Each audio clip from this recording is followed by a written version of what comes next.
Rihanna only got $450 for her Super Bowl performance. Yes, you heard that right, $450.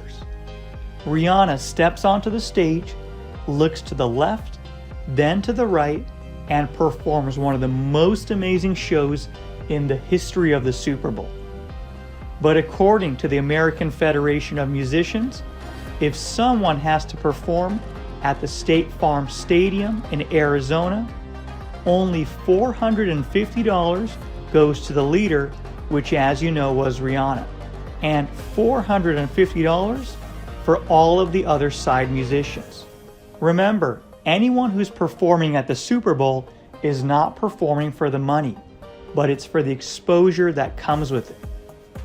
Think of it like this: Kevin Hart has a comedy concert, and you have the chance to perform for free and open up for him. So the amount of exposure is just phenomenal. It was expected for the Super Bowl to have more than 192 million viewers, just in the United States alone. And since Rihanna has been out of the picture for a couple of years, this was the perfect chance to see her perform live music once again, and get her back on the fashion scene, as well as showing her in her new life as being a pregnant woman. But let's not forget, she's still an amazing performer, and she still has those dazzling dance moves.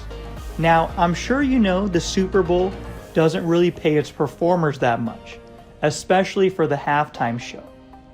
As in, they're really not that well paid. But think of it like this: when Lady Gaga performed in the year 2017, her song sales increased by more than 1,000%. And another example is Jennifer Lopez. In the year 2020, she had more than 2.3 million new followers all across Facebook, Instagram, and other social media platforms. And this was all after her Super Bowl performance. So even though Rihanna didn't make much money, astonishing benefits to her halftime show performance all led after that. And that's the same thing that happened to Rihanna with her brilliant performances of the songs Work and We Found Love.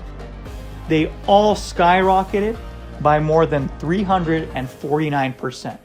And even the song Better Have My Money went up drastically by 1,796%, all throughout the internet. Now, you might not think this is much because Rihanna is reportedly, earning more than $90 million every time she has a concert tour. But remember, just like I said before, this performance put her straight back into the spotlight and makes her as famous as she was every time in her entertainment peak. And obviously, $450 compared to $90 million basically means that Rihanna would have made nothing for her Super Bowl performance. But it's the privilege of performing at the Super Bowl that, if you look at it, it's simply priceless. With a staggering net worth of more than $1.7 billion, it's nothing more than a privilege performing at the Super Bowl. And if you look at it, it's simply priceless. All the media coverage does is boost her sales in her Fenty luxury brand and beauty empire, as her exposure skyrockets from her lingerie brands to a million other things. She is tactically a genius, especially in the media and marketing aspects. Again, this is what led to her $1.7 billion net worth.